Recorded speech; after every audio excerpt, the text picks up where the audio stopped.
go. Welcome back, John, and thank you for responses to the questions we had in the first session. I'd like to continue now and pick up with a question about mentors.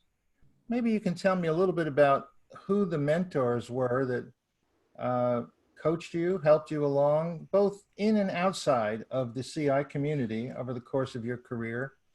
And perhaps what did you learn from them that influenced you and shaped the way your views were developed and contributed to your career? Thanks, Cliff. Welcome. It's glad to be back. The mentors, I've had a lot of mentors. I think probably because a lot of people thought I needed help. But, obviously parents are great mentors and they teach you values and so forth. I guess I'll take two points here. One is, and I'm sorry to say, I forget his name, but he was a professor at Stevens Institute of Technology where I went. And he was the head of a research center that I worked in when I first got to the school. And I went in and asked him one day, there was a course that looked really interesting, a very sophisticated analytics course, and I didn't have the prerequisites, so I asked him if I should take it or not. And he gave me this answer, do you like to work on interesting problems?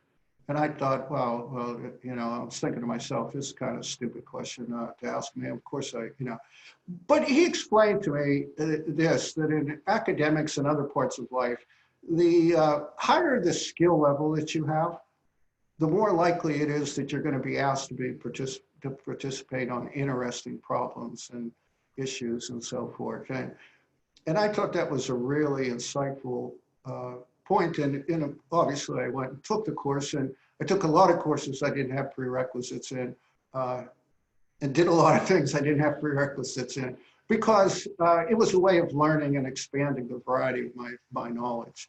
That was very influential for me. And a second, now I do remember Leela Kite, as I mentioned earlier. She was a great mentor when I first got into CI. And when I really think about what she did, was that she really showed what it meant to be an entrepreneur in the intelligence business. Mm-hmm. She started her own company, was very good at it. And one of the things that she exposed me to, and this is going to probably sound silly in some ways, but she showed me the other side of the intelligence, which was the collections of sources and the techniques for collecting and so forth. Because schools don't teach that, and especially business schools are notoriously terrible at teaching how to collect information. And it's really funny that most professors give their students, here's a data set, now go run the stuff with it. And in strategy, one of the things we do is we tell them, go find your data. We'll help set up databases and other things. Find your data, and then you have to figure out how to clean it up and put it in, in these analytical techniques, and it drives them crazy. There's a percentage of them that drives crazy because they're used to getting that data. And that's something that she really taught me to pay a lot more attention to, and as well as the practicality of CI. So those are two mentors I would call out in this question. Thank you. Thank you very much. It's funny, as you were talking, I thought of an experience that I had. I worked most of my career in corporate CI and also in line management in CI. And after I finished that portion, I was applying for a job in a consulting firm. And the interviewer asked me if I had ever been a consultant. And I said, no. And he said, the next question was, have you ever answered a question? And I said, well, on average, sometimes between 100 and 200 times a day. And he said, well, you've been a consultant, you qualify. That's right. Just a cute story about how things are perceived, sometimes inside and outside of a profession. Let me move on to your thoughts about how intelligence professionals can increase their value to their consumers or their clients during economic downturns, such as the situation we're in now with the pandemic. And how might that differ from their work during periods of economic growth? Sure, that's a good question. Let me handle it in a couple ways, or try to.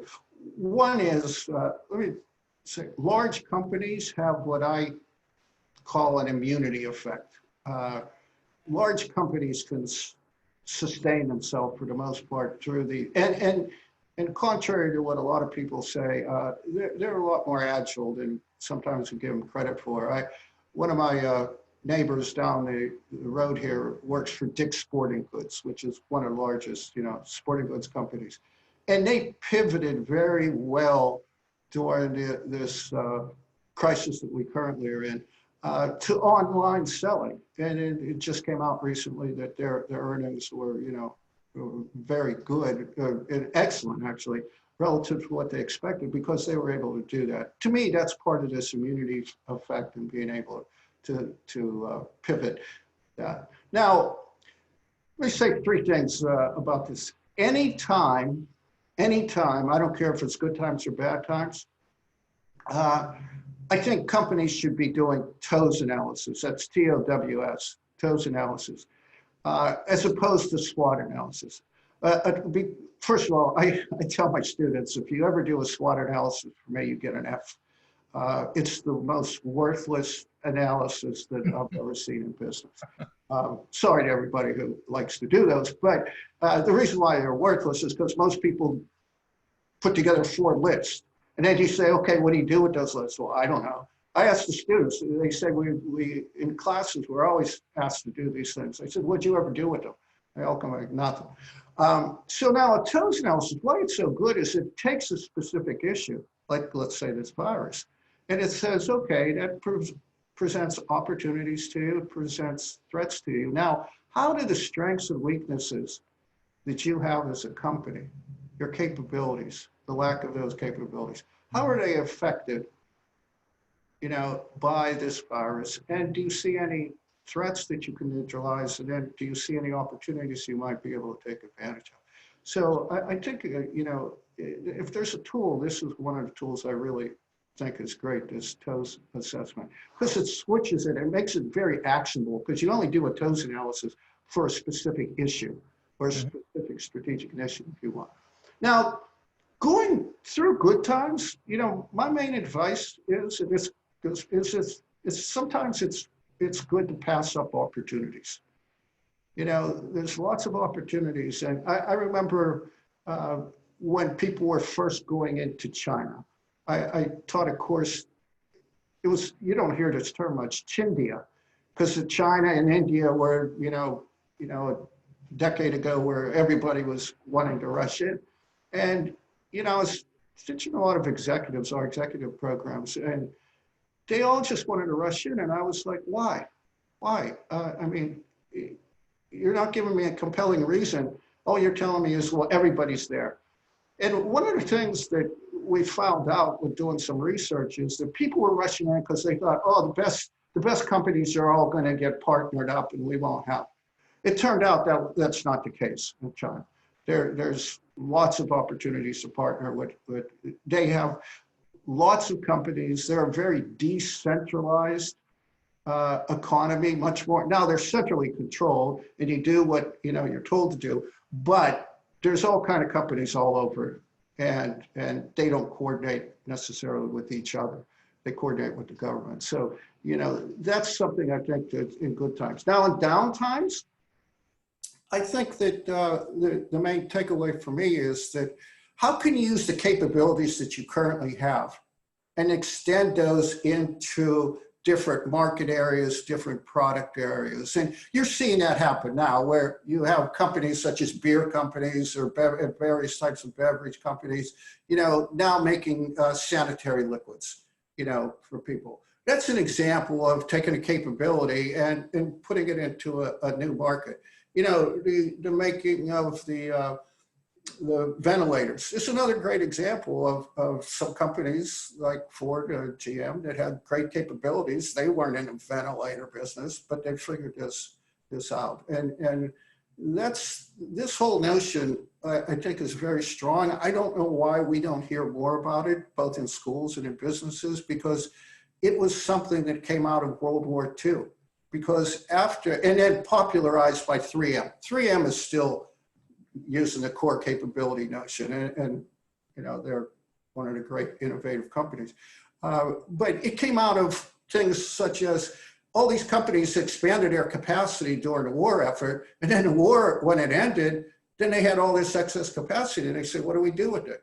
So those who were making a classic example of parachutes, they went into ladies' hose and other types of products that could do that. So that's kind of my question, my answer to this economic downturns and upturns. Mm-hmm.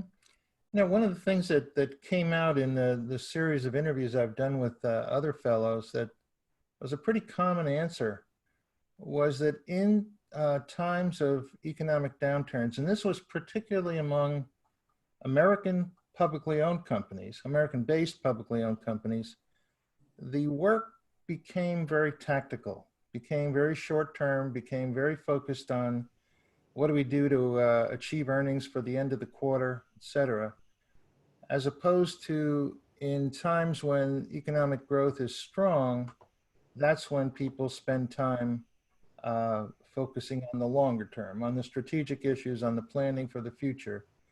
And the rationale is that if you don't get past the current quarter, you may not have a future.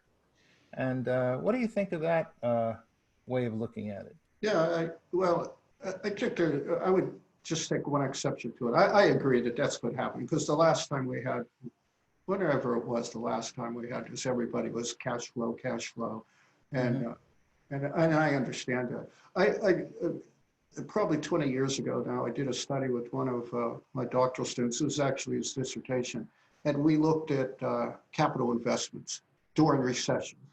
And one of the things that we found was that the companies who invested at the bottom of the recession or near that bottom, right, they were the ones who came out of the recession very strong.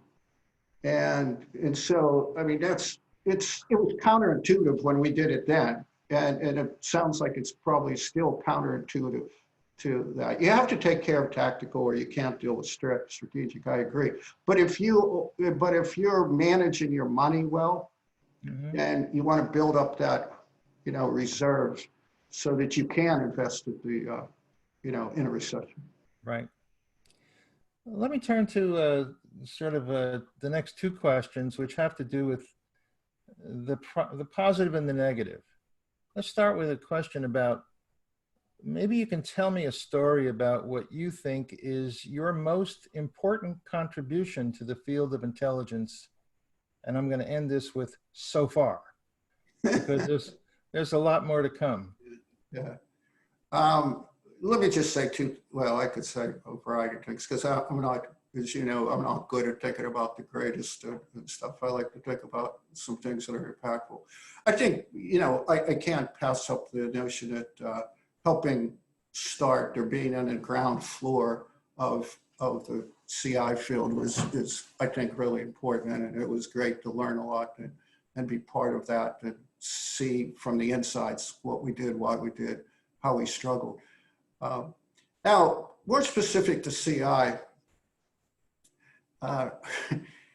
one of the things I'm most proud about is, it's kind of a funny thing, because it's a 2x2 notion. Was one of the biggest questions that I was asked, always going out, was, we have a multi-business firm here. We're a multinational firm, multi-business firm. How do we coordinate all this stuff? We have, all these different businesses doing all kinds of different things in different geographical locations. And, we're being told that you have to, so I worked on this for a long time, but I finally figured it out. And it turned out that, how do you coordinate things? It depends on 2 parts, which are the two axes of this 2x2. One is you look at all your businesses in your corporate portfolio and you say, to what degree is there commonality amongst the markets we compete in or customers? Just think about customers. What is the commonality around markets and customers? And then the second dimension is, to what degree are we sharing resources across our businesses? They could be manufacturing, supply chains, whatever, marketing, whatever you want. To what degree are we doing these things?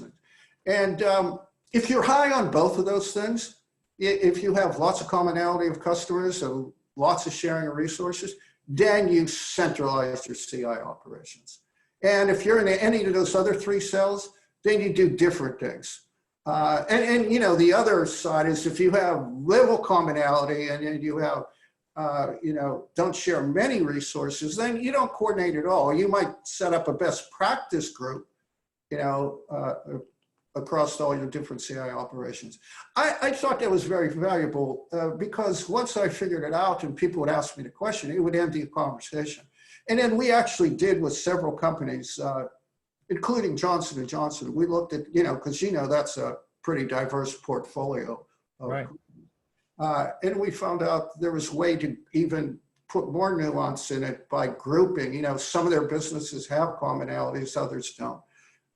Fidelity is another one. I went in and initially thinking Fidelity, it's, you know, it's a finance company. What do they all do the same thing? But, you know, indeed, they actually asked me because they said, we have a corporate CI unit and nobody likes it and they're not doing anything because they don't know what to do. And it turned out was, well, the customer groups are very different and they weren't sharing really resources because it just wasn't meaningful for them. So that's a second. Two quick other ones. One is teaching the students over the years has been really great. You know, from the very beginning when I started as all different levels of students was great in CI. And then also I think the APQC set of studies that we did yes, yeah. I think that was very good. Now you asked me about. I remember that well. I remember your visit to Merck when you did the site visit. Yes. Yeah, they were great studies. They were a lot of fun to do. You asked me the opposite side, and I could go on forever. But I'll give you one, and maybe it was one other thing. When I was first giving a lot of presentations, because we did a lot of studies, just survey studies to see, you know, what are people doing and so forth, and what we're seeing is the level of sophistication. And I remember giving these studies and or giving these presentations, and they fell flat. They were terrible. People just didn't like them, and I was having trouble figuring out why, because we're telling them, you know, and this is where the state of the art is. And what I decided to do, and I don't even know why I did this, but I flipped to the positive side, because we were saying basically it was coming out this low level, you know, collection, networking, everything. And I flipped to the positive side and said, you know, here's what the best practice companies, here's what the really good companies are doing. And that changed everything, because then the managers were saying, oh, okay, this is what the good companies are doing. What are they doing? And And that led into this APQC, and it's also led in with a lot of research that I've done with Alessandro Comey when we're trying to best practice the types of actions firms do. And the second one, real quickly, was this concept of competition neglect. Competition neglect is a tendency for all of us, whatever we're in, you know, sports, business, to overlook key reference groups. And then, since we tend to be overconfident, it just extenuates all that problem. And this was the notion that when I was early in my career, I wrote a paper, and it was very close to getting published, but then the journal editor, who was a good person, said, you know, it's just a little too close to this other paper that we recently published, and since journal space is so valuable, you know, we just can't do that. And that notion of competition, then I ran across the concept competition neglect, and I thought that was a failure to me. Now, I know it's not CI failure, but it is a CI failure in the sense that I didn't do well enough of my homework. And I've always driven that home for my students. You have to do that homework with that. Thank you. That was great stories. Uh, Let me turn to the question of the younger group, the more junior folks in our field. They come to the fellows for advice, to learn from these more senior people. And as one of the most well-respected senior colleagues in intelligence, what advice would you provide for those that are just starting out?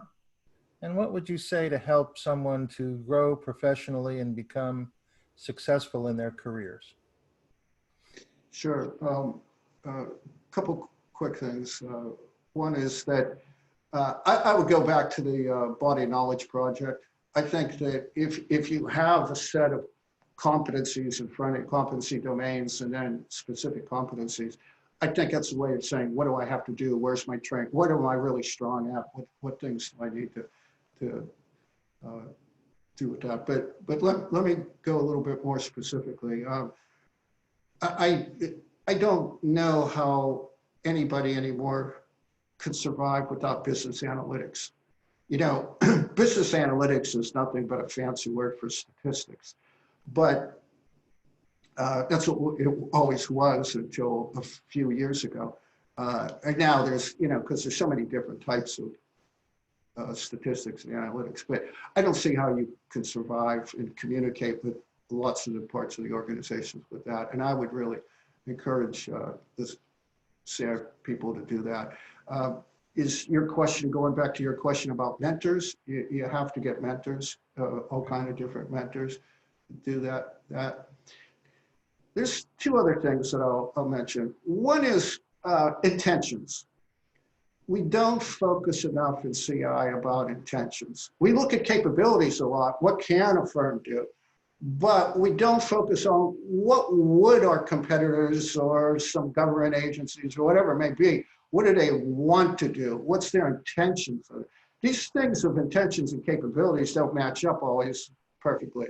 So I think that that's another area that we should go into.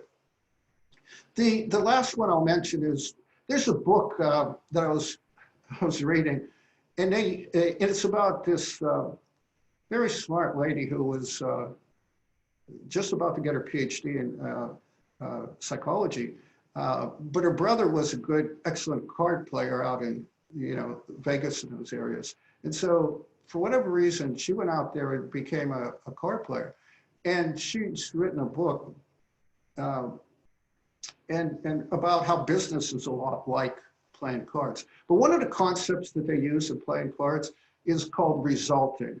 The resulting is being sure to separate the process that you use to make a decision from the results of that decision. Because you can have a very good process. We went through all the things of hiring this executive, and you know, we did what HR said, everybody, the textbooks, but the outcome was terrible.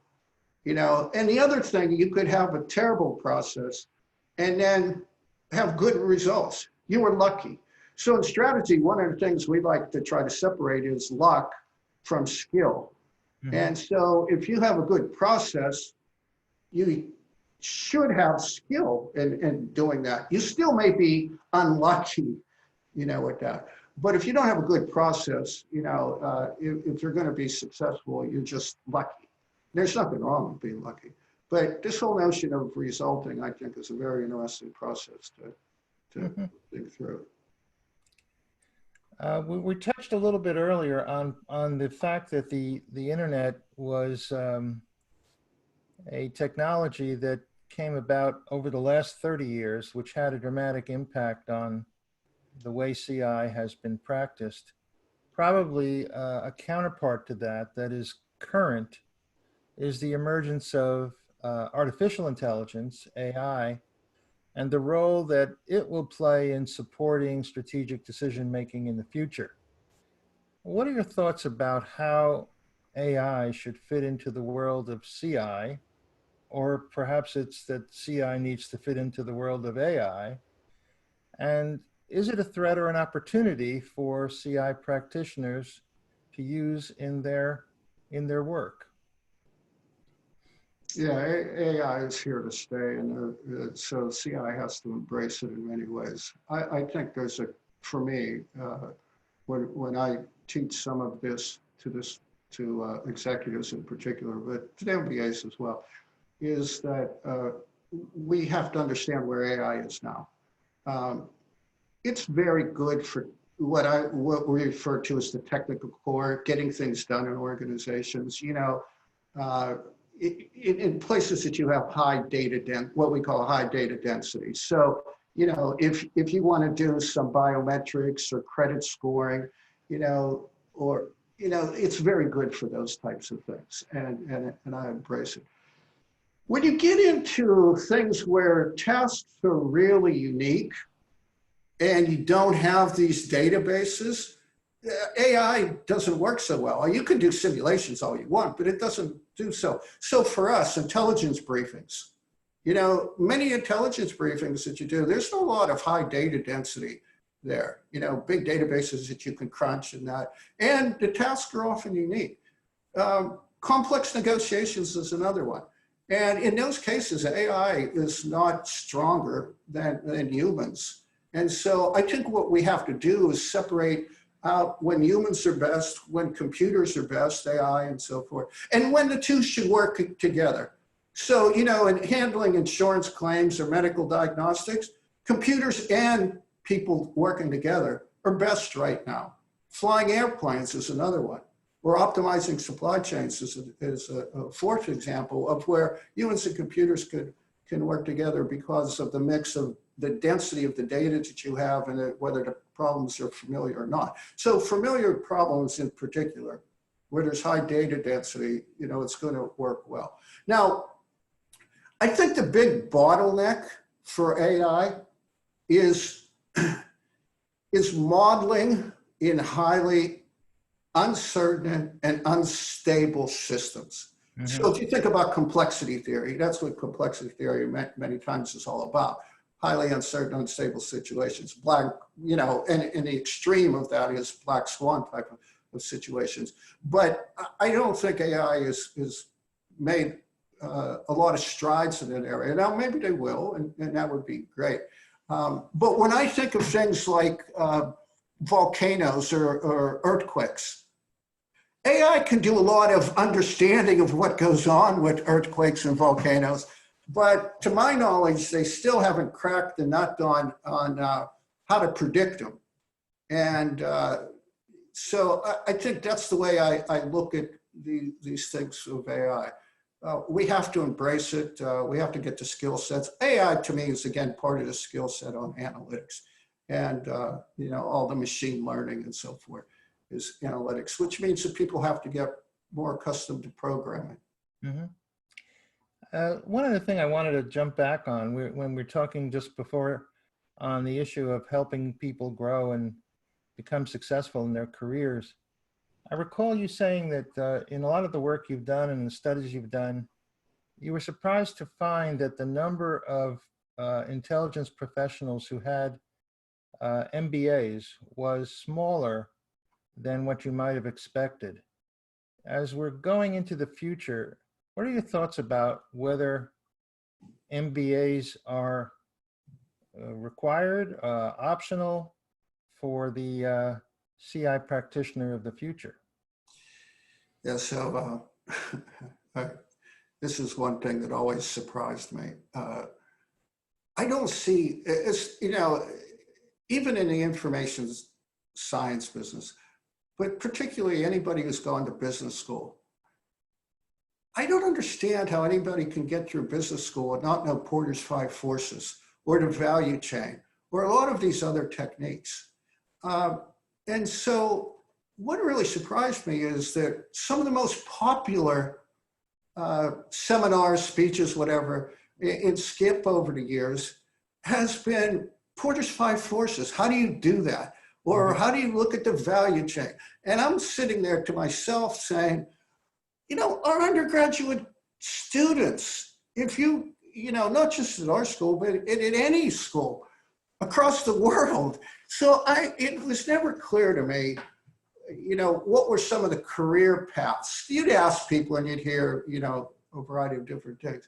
But I just think that some of these core techniques of how to understand a business are essential. I don't care if you get those through a business school training or an MBA or an MS. MBAs in the United States, we know is the demand for that has gone down. Interestingly, in Europe and Asia, the demand hasn't gone down. What's gone up in America is MS programs. And MS programs are more specialty programs in like finance or analytics or supply chain, whatever it may be. Those marketing has been around forever with MS programs. Those are very special programs. So I think you can get into those programs in any way. I'm also for social science background. And I'm biased because, I came from social sciences and all the ologies, the anthropology, sociology, psychology, all the ologies you take. I think they give you a very good breadth. I find, and I talk to my colleagues around the world, they agree with this, that most business school students don't have breadth. They come in and they're just taking business, they have to take some of these ology courses, but they don't think like the social sciences. Social sciences ask why questions. Business school students ask, how do I do this? And tell me the 5 steps to do this. And it's unusual to find the ones that will ask why. Now, the ones that do ask why are from Europe. European students do ask why. And I think that's part of, because their education and they're concerned with understanding things like epistemologies and so forth, which I don't think many of our undergraduate students have to deal with much. Long answer. No, it's a very good answer. I want to ask a question about the new group, the group that you're part of now, the Council of CI Fellows, and maybe how, as it's at the stage that Skip was when you were involved as a founder, how they can best serve as leaders in the evolution of the profession going forward. And I was curious when you started to talk about the study you did with the 80 some odd competencies with regard to skills that people will need in the future to be successful. One dimension that we didn't pursue is, if there are 80 of them, to develop a fully competent CI professional, what is your estimate of the time it takes to get there? If you have to develop 80 competencies, I don't just think that happens in a year or maybe in 3 years or 5 years, but with actual practical experience before you can say, I've reached the stage where I'm a best practice. What are your thoughts about that? Yeah, that's a good question. Let me answer it too, because there's really 2 questions there. Let me take the competency one first, and then go back to the fellows. When we did the competencies, one of the things that I did was study competency frameworks from all different types of professions. And I often laugh about this within a business school. We don't have a competency framework, and they refuse to put a competency framework together. Yet, virtually all professions and all jobs have these competency frameworks. Right. The one that I really modeled, there was 2 that I really modeled ours after. One was the Project Management Institute, which I think has one of the best competency frameworks. The second one is the Software Engineering Institute. And the Software Engineering Institute happens to be located here in Pittsburgh and on Carnegie Mellon's campus. And that's for all the people that are in ISIT. And right. Now, the reason why I bring up both of those is because, like we said, you have these different domains. The way they approach this is you have training over extended periods of times. You pass different competency modules And so it's not an onerous task in the sense that, you know, I have to learn everything at one point in time, but it's rather while you're working and while you're doing these things, you're gaining both experience in the field, and then also you're mastering some of these competencies, both intellectually and practitioner-wise. I think the same thing should be done with us, is that, you know, here's these domains, and then you may already have competency in certain domains because what you've done in the past as a person, but you then could focus on other ones. And so I think it's those two models, I think, in particular, are ones that I really embrace, and what I would recommend that a lot of people getting into the field would do. The other question about the CI Fellows, the Council of CI Fellows, you know, even though I make fun of Acme as a term because of the cartoon with the Roadrunner and Wile E. Coyote, what Tim Powell did with putting that together is, you know, I think what we should be doing. You know, advocate, champion, mentor, and educator. That's the Acme. And while it didn't turn out so well for Wile E. Coyote, I think it could for us doing that. So, you know, to me, these things always come down to focus. And I think one way that the council can make it is focus. I know we're trying to do some things. Cynthia has really been leading that charge in the last few years doing that. One thing that I think we could do, and this may just be a harebrained idea, but like many of my ideas, but is run a prediction tournament. If you think, this goes back to when I was up at Motorola, and the famous CEO from Motorola, who he used to evaluate his CI people on, you know, he would make them make predictions, and then he would, you know, hold them to it.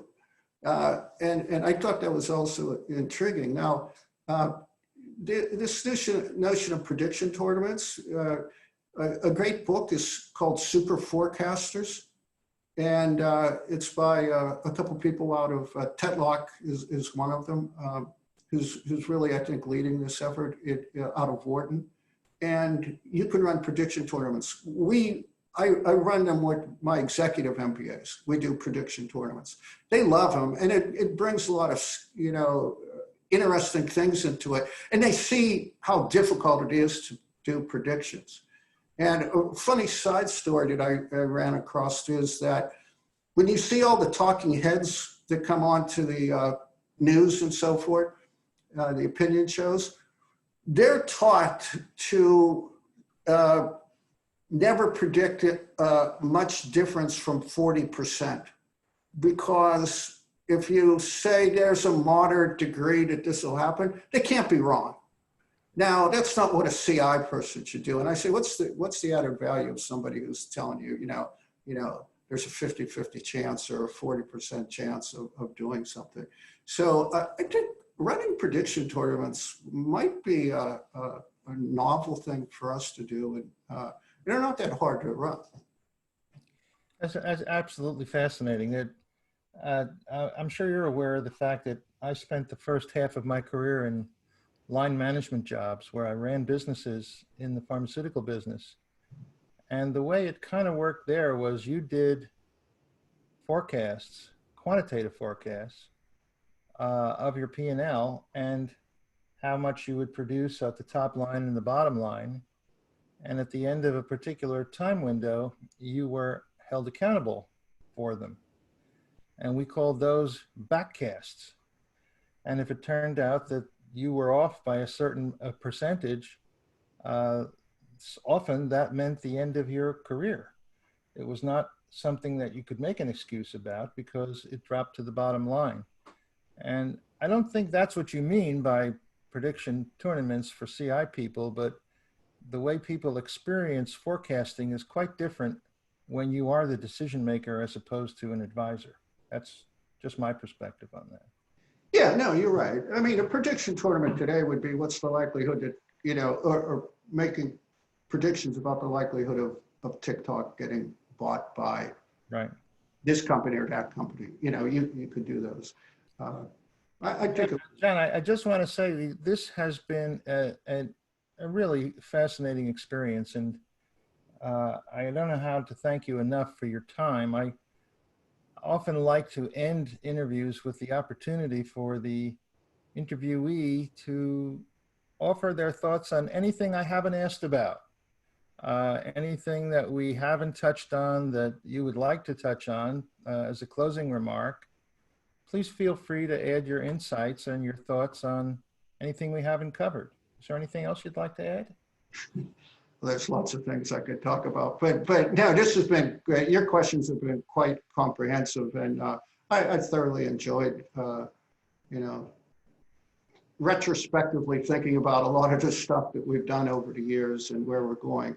The only thing I would add is, I always tell you that I like to think about the future and what I'm doing rather than the past. And I think one of the areas that we should be looking at is the industry convergence process that's going on. That, it's the blurring of boundaries between industries that have never competed with each other. Mm-hmm. And I've been doing work over the last few years on that. And one of the things that I'm focusing on is how do you set up an early warning process for industry convergence? The notion being that if you move too quickly, you're likely to waste a lot of resources. If you move too late, you don't have any degrees of freedom left and no managerial discretion. How do you find this sweet spot somewhere in there?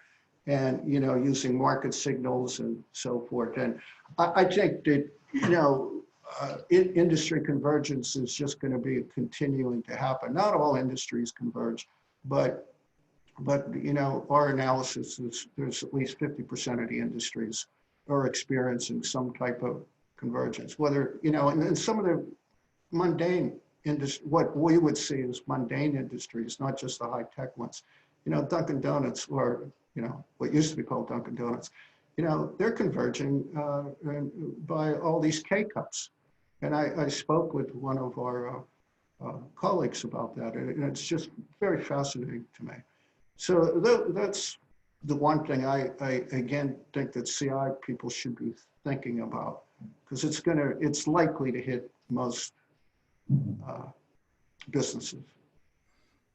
Well, thank you very much, John, once again, for your valuable insights and for your long-term service to the CI and strategy community over the past 30 years. And we hope that you'll be around to do it for another 30 years.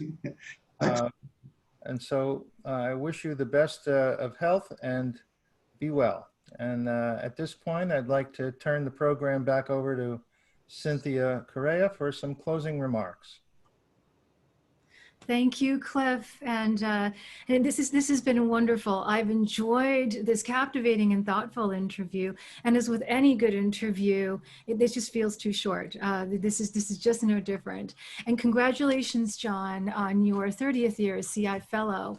As I appreciate your sharing with us your perspectives as somebody who was here from the very beginning as a founder of SCIP, who has helped us establish the discipline of CI and continues to advance this discipline with us and for us.